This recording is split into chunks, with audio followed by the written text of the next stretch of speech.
नमस्कार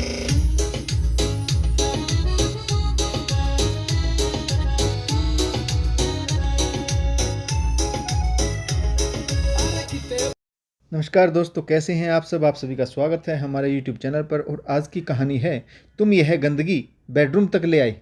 आशा करता हूं आप सभी खुश होंगे। तो आज की कहानी शुरू करने से पहले जो भी चैनल पर पहली बार आए हैं या जिसने भी अभी तक चैनल को सब्सक्राइब नहीं किया है तो जल्दी से चैनल को सब्सक्राइब करें, घंटी का बटन दबाकर ऑल का आइकन जरूर प्रेस करें ताकि हमारी कहानियों की नोटिफिकेशन आप तक सबसे पहले पहुँचे और आप हमारी कहानियों का आनंद उठा सकें। दोस्तों, अगर आपको हमारी कहानियाँ अच्छी लगती हैं तो लाइक करें, शेयर करें और कमेंट्स करना तो बिल्कुल ना भूलें ताकि हमारा भी हौसला बढ़ता रहे और हम आपके लिए नई नई कहानियाँ लेकर आते रहें। तो चलिए शुरू करते हैं आज की एक और बेहतरीन कहानी। 38 वर्षीय कविता जल्दी जल्दी अपना काम निपटा रही थी, साथ ही बच्चों को भी आवाज़ दे रही थी। अरे सोनू, काव्या, जल्दी उठो, स्कूल का टाइम हो रहा है। फिर पति को आवाज़ लगाई, सुनिए जरा, बच्चों को उठा दीजिए, स्कूल के लिए लेट हो जाएगा, तब तक मैं टिफ़िन तैयार कर देती हूँ। कविता के पति राजेश ने बच्चों को उठाकर तैयार करने में उनकी मदद की। काव्या खुद तैयार हो जाती है परंतु सोनू को तैयार करना पड़ता है। उसे सुबह उठना बहुत भारी लगता है। कविता के हाथ बहुत तेज़ी से चल रहे थे। टिफ़िन पैक किया, दोपहर का खाना भी बनाकर रख दिया, खुद तैयार होने चली गई। हर रोज़ की यही भागदौड़ थी। सुबह सुबह कविता इसी तरह से मशीन की तरह काम करती थी। कविता माँ होने के साथ साथ एक स्कूल टीचर भी है। रेडी होने के बाद तीनों एक साथ स्कूल के लिए निकले। निकलते समय हर रोज़ की तरह कविता ने राजेश से कहा, आपका नाश्ता और लंच भी बनाकर रख दिया है, टाइम पर खा लीजिएगा। अभी तक वह गेट पर पहुंची थी कि राजेश ने कविता को आवाज़ लगाई, सुनो, मुझे कुछ पैसों की ज़रूरत है। कविता ने जल्दबाजी में कहा, आपको तो पता है कि पैसे ड्रॉर में रखे हैं, खुद ले लीजिएगा, मुझे देर हो रही है। और वह बच्चों को लेकर निकल गई।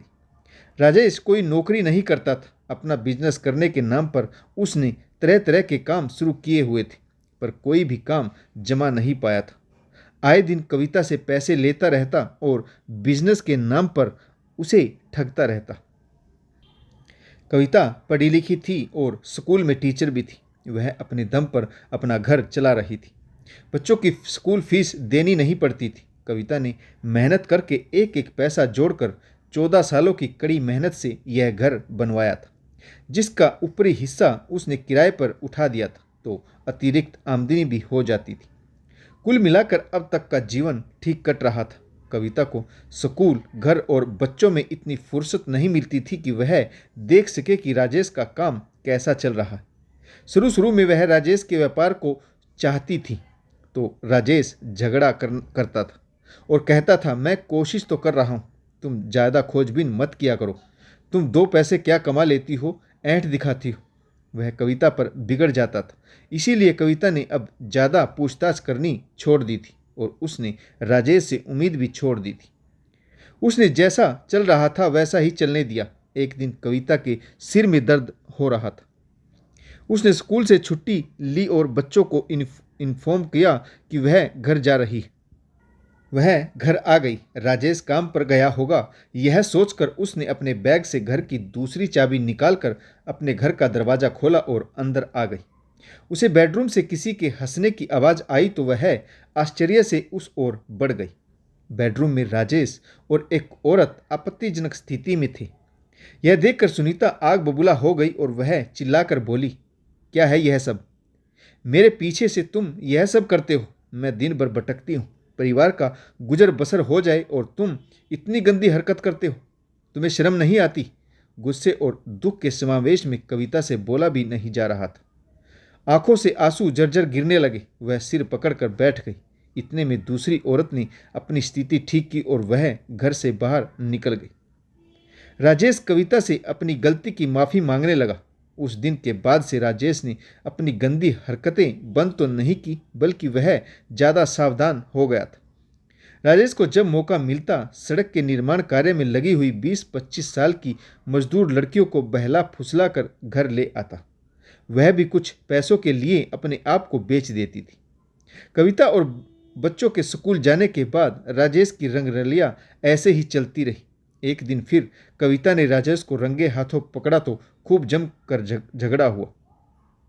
राजेश ने बड़ी बेशर्मी के साथ कह दिया, तुम चाहे कुछ भी कर लो, मैं अपनी आदतें नहीं बदलूंगा।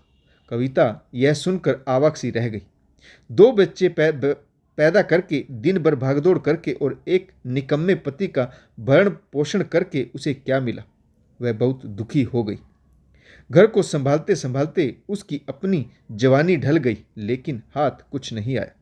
वह उदास सोफे पर बैठी थी। झगड़ा बहुत ज़्यादा हुआ था। तभी बच्चे स्कूल से आ गए। बच्चों ने हाथ मुंह धोया और खाना खाकर राजेश के साथ खेलने लगे। राजेश बच्चों से बहुत प्यार करता था। कविता समझ नहीं पा रही थी कि बच्चों पर इस बात का क्या असर पड़ सकता है। उन्हें यह बात पता चलेगी तो बच्चे अपने पिता के प्रति आत्मग्लानि से भर जाएंगे।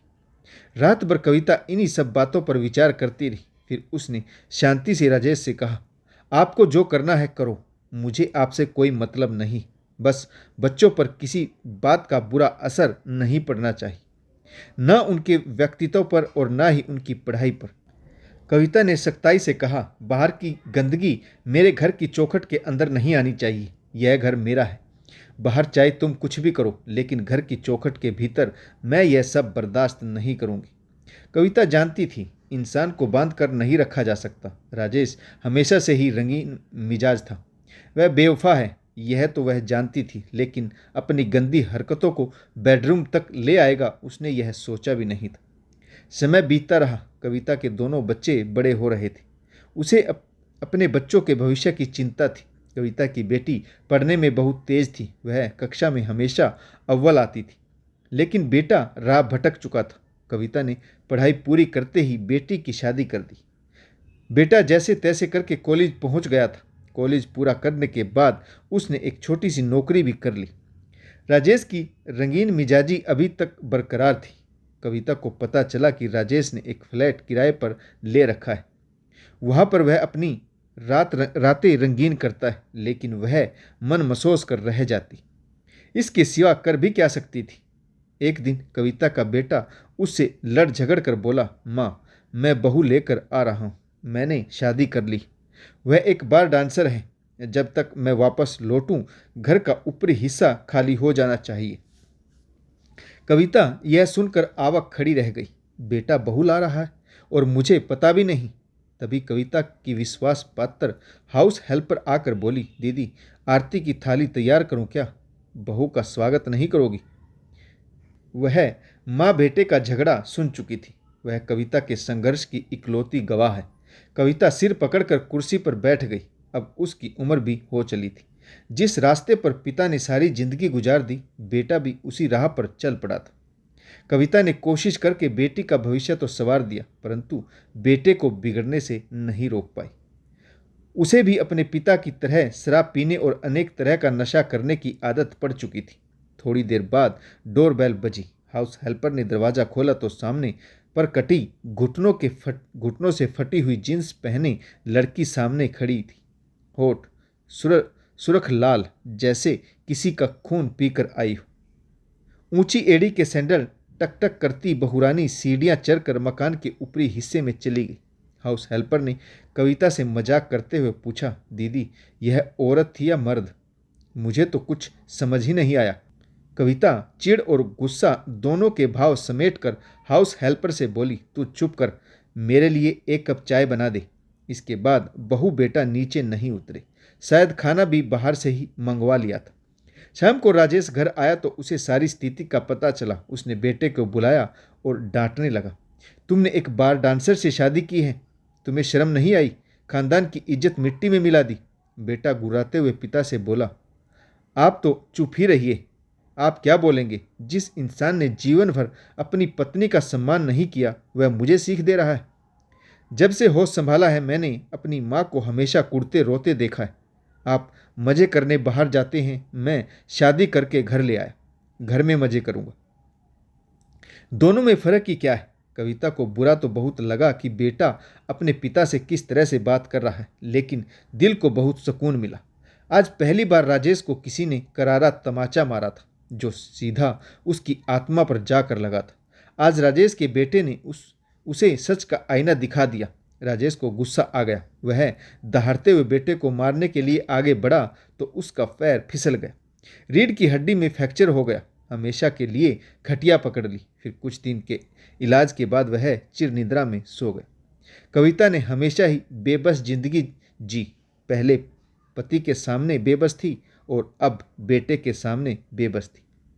बेटा और बहू महंगे होटलों में खाना खाते, जितना भी बेटा कमाता बहू पर उड़ाता। घर पर वह कभी खाना नहीं खाते थे।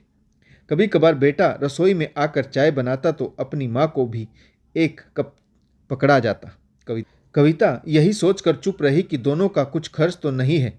कभी कभार चाय ही तो पीते हैं, देर रात घर लौटते हैं तो कमरे में बंद हो जाते हैं।